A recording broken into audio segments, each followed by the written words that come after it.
मैं प्रोफेसर सविन सिंह अपनी video geography lecture series में आप सभी लोगों का स्वागत करता हूं।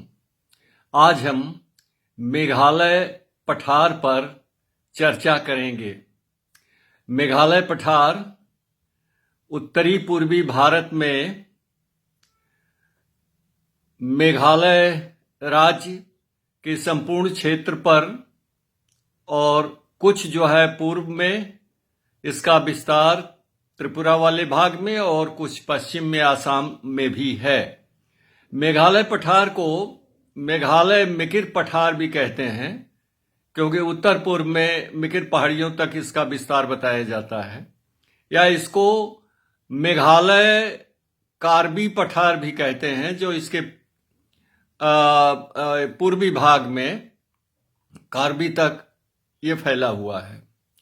और मेघालय पठार का जो क्षेत्रीय विस्तार है वो 22,400 वर्ग किलोमीटर से अधिक क्षेत्र पर है।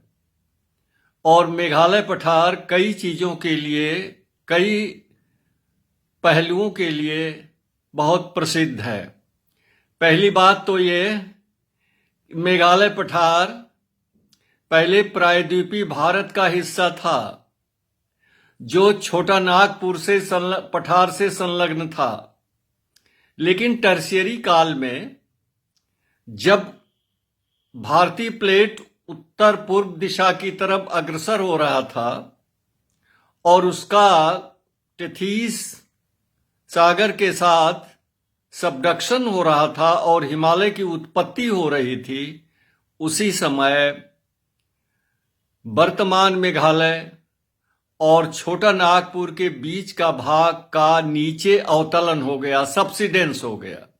अ major portion between the present Meghalaya and Chota Nagpur Plato subsided. और इस तरह से इस जो मेघालय पठार अलग होता है छोटा नागपुर से, और जो ये नीचे की भाग अवतलित हुआ था उसको कहते हैं राजमहल। ये जो मेघालय पठार गैप कहते हैं, या इसको ये जो गैप बन गया इसके वजह से मालदा गैप भी कहते हैं, इसको जो है मालदा गैप कहते हैं। तो मालदा गैप के बनने के कारण मेघालय पठार छोटा नागपुर पठार से अलग हो गया। और दूसरी इसकी बहुत प्रमुख विशेषता यह है कि चारों तरफ से ये फॉल्ट लाइन से घिरा हुआ है। उत्तर में ब्रह्मपुत्रा भ्रंश, पूरब में कपिली भ्रंश, दक्षिण में डौकी फ्रंट फॉल्ट, पश्चिम में धुबरी फॉल्ट। इस तरह से चारों तरफ ये फॉल्ट लाइन से घिरा हुआ है। परिणाम स्वरूप मेघालय पठार के चारों तरफ जो है खड़े कगार हैं। the Meghalaya plateau is bounded by steep escarpment from all sides। और खास करके बांग्लादेश के साथ जो इसकी मेघालय पठार की पश्चिमी सीमा है वो तो बहुत ही खड़े ढाल वाली है। वहां तक मैं गया हूं, इसकी जिक्र हम बाद में करेंगे। तो मेघालय पठार जो है, फिर इसकी एक अगली विशेषता यह है कि इसका जो भौमिकीय निर्माण हुआ है चट्टानों से, उसमें जो है ये सैंडस्टोन्स, लाइम स्टोन्स और सेल चट्टानें पाई जाती हैं, और इनके बीच बीच में कोयले की परतें भी हुई हैं। तो सन 2015 में नॉर्थ ईस्टर्न हिल यूनिवर्सिटी यानी नेहू शिलोंग में हमारी आईजीआई की एक कॉन्फ्रेंस हुई थी 2015 में, जिसमें मैं भी सम्मिलित हुआ था। और वहां पर भूगोल विभाग ने कॉन्फ्रेंस के बाद एक दिन का जो है साइट सीइंग और फील्ड स्टडी का प्रोग्राम रखा था। तो उसमें मैं वो सम्मिलित हुआ था। तो पहली बार एक नया टर्म मैंने सीखा। वही मैं बताया हूं बार बार आपसे कि मैं हमेशा सीखने के लिए तैयार रहता हूं।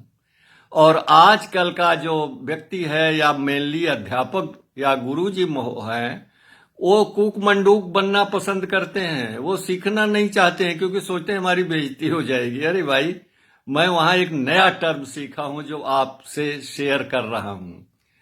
Rat hole mining. What is rat hole mining? Rat माने आप जानते हैं चूहे को कहते हैं, होल माने छेद, माइनिंग माने खनन।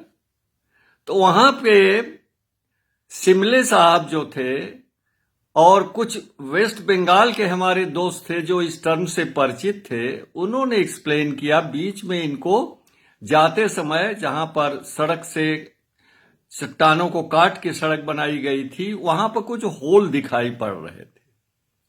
तो तुरंत हमारे वेस्ट बंगाल के जो डेलीगेट्स थे उन्होंने कहा और रैट होल, रैट होल। मेरे लिए दोस्तों नया शब्द था ये, मुझे मेरे ज्ञान वृद्धि हुई। तो उन्होंने, मैंने पूछा भाई व्हाट इज दिस, तो एक्सप्लेन किया कि यहां पर चोरी से जो लोग यहां के रहने वाले हैं, पहले शुरू में कोयले की परत में छोटा छेद करते हैं जाने भर, फिर उसके अंदर प्रविष्ट होकर के कोयला खोदते हैं और 15-20 किलो 30 किलो एक दिन में कोयला खोद लेते हैं और चोरी से उसे बेचते हैं। इसे कहते हैं रैट होल माइनिंग। दोस्तों, पहले मैं ग्रामीण में क्षेत्र में अपने गांव में जब रहता था बचपन में, तो वहां चोर लोग, पहले मिट्टी का घर होता था, तो चोर लोग पिछवाड़े से दीवाल में बहुत बड़ा होल करते थे, जिसको सेंध मारना कहते हैं, या उर्दू में उसको नकब कहते हैं। नकाब नहीं, नकब, नकब खोदते थे, अब उससे घर के अंदर घुस करके चोरी करके निकल जाते थे। तो इसी तरह मेघालय में रैट होल माइनिंग एक तरह से चोरी का खनन कार्य है। तो एक चीज मैंने ये सीखी। अब मेघालय पठार की अगली जो सबसे बड़ी विशेषता है कि यहां लाइमस्टोन की मोटी मोटी परतें पाई जाती हैं, जिनमें ऊपर से वर्षा के जल के रिस के नीचे आने के कारण बहुत से लाइमस्टोन चूना पत्थर की प्राकृतिक कंदराएं बन गई हैं, लाइमस्टोन केव्स। इसीलिए मेघालय पठार में तकरीबन 1580 लाइमस्टोन केव्स का तो पता अब तक लगाया जा चुका है, 1580 कंदराओं का। इसी कारण से इसको कहते हैं Meghalaya is the store house of natural limestone caves, यानी मेघालय पठार को प्राकृतिक चूना पत्थर की कंदराओं का भंडार गृह कहा जाता है। और ये जो मेघालय पठार है, इसको तकरीबन 3 भागों में बांटते हैं, गारो हिल्स, खासी हिल और जयंतिया हिल्स। गारो, खासी, जयंतिया, इनमें सबसे ज्यादा कंदराएं जो है वो खासी में है, उसके बाद जयंतिया में है, उसके बाद गारो में है। और इनमें से एक ऐसी कंदरा है जो भारत की सबसे लंबी कंदरा है, उसका नाम है क्रेम लियाट प्रा। क्रेम खासी लैंग्वेज है जिसका अर्थ होता है कंदरा केव। तो जो लियाट केव है, आप जानते हैं इसकी लंबाई कितनी है? 30.9 किलोमीटर। सोचिए, 30.9 किलोमीटर लंबी है क्रेम लियाट प्रा। ये भारत की सबसे लंबी और गहरी कंदरा है। और उस फील्ड ट्रिप जो 2015 की थी, उसमें आगे चल करके एक कंदरा आई, मौसवामी कंदरा, मौसवामी कंदरा, मौसवामी कंदरा। उसकी लंबाई 1.5 किलोमीटर बताई गई। वहां पे हमारा जो ग्रुप रुका, उस कंदरा के जाने के लिए तैयार हुआ। जनाब, मैं तो फील्ड बेस स्टडी करने वाला जियोमॉर्फोलॉजिस्ट हूं। मैं तो अपने स्टूडेंट्स, रिसर्च स्कॉलर के साथ फील्ड में जाता था और उन सारी चीजों का अवलोकन करता था, उनको एक्सप्लेन करता था, ताकि जब वो थीसिस लिखी जाए तो सारा चित्र मेरी नजरों के सामने घूम जाए, ताकि कोई गलत बात न होने पाए, सही बात लिखी जाए। तो मैं भी उद्यत हुआ। अब समझिए 2015 माने आज से 7-8 साल पहले, यानी मैं उस समय करीब 72 ईयर्स का था, लेकिन हाइट तो इतनी ही थी। मैं भी कंदरा के अंदर जाने का प्रयास किया सबके साथ। सब तो नौजवान लोग थे, दो को छोड़ के, वो दो में मैं नहीं था। और जब मैं करीब 15-20 मीटर अंदर गया तो देखा छत से तमाम जो है नुकीली स्टाइलेक्टाइट लटक रही है, और फर्श पर ढेरों स्टाइलेक्टाइट है बनी हुई, और ऊपर से पानी थोड़ा थोड़ा टपक रहा था, जिससे जो फर्श थी एकदम, ये तो उबड़ खाबड़ थी, दूसरे स्लिपरी बहुत थी। अब मुझे झुक के जाना पड़ रहा था, क्योंकि मैं खड़ा होके जाता तो मेरे सर में वो स्टाइलेक्टाइट घुस जाती, एक्सीडेंट हो जाता, पता नहीं क्या होता।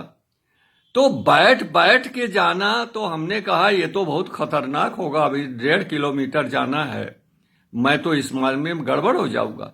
दोस्तों, आई रिटर्न बैक। मैं बाहर आ गया और वहां पर चाय की दुकान पर चाय पी ही रहा था कि पूरी टीम उस पार होकर के आ गई। कहे सर बीच से ही आप निकल आए। हमने कहा क्या करें, मेरी हाइट और मेरा जो मतलब जो है वो कुल मिला के एनर्जी लेवल है, ये मेरे रास्ते में आ गया, इसलिए मैं, लेकिन देख तो लिया ही सब, उतने में सारा नजारा हमने देख लिया। लेकिन देखिए आश्चर्य की बात है कि हमारे एक दोस्त जम्मू यूनिवर्सिटी के, वो अपनी पत्नी सहित हमसे उम्र में बड़े थे, एमएन कौल साहब, वो पार हो गए 1.5 किलोमीटर, उस पार निकल आए गए।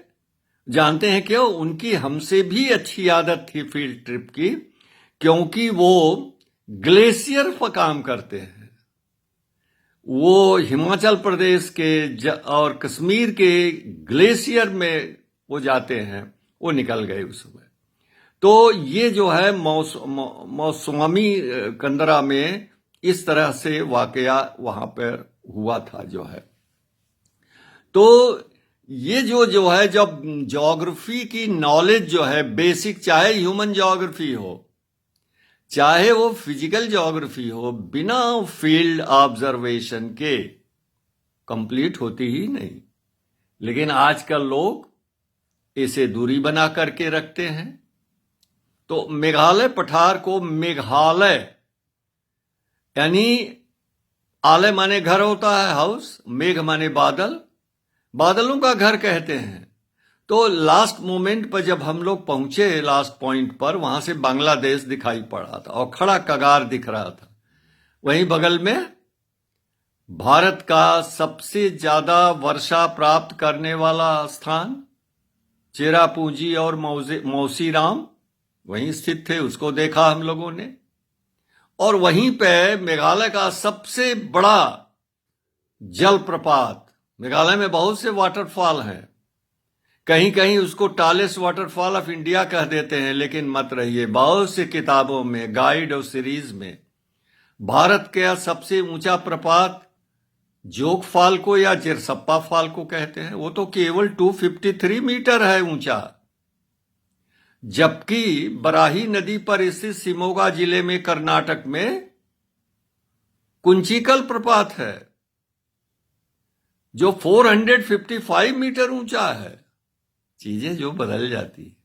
तो आज ये मेघालय पठार के विषय में आपको हमने 2 चीजें साझा की, एक तो रैट होल माइनिंग और दूसरा Meghalaya the store house of limestone caves, और तीसरा the only plateau, big plateau that is surrounded by steep escarpments from all of its sides.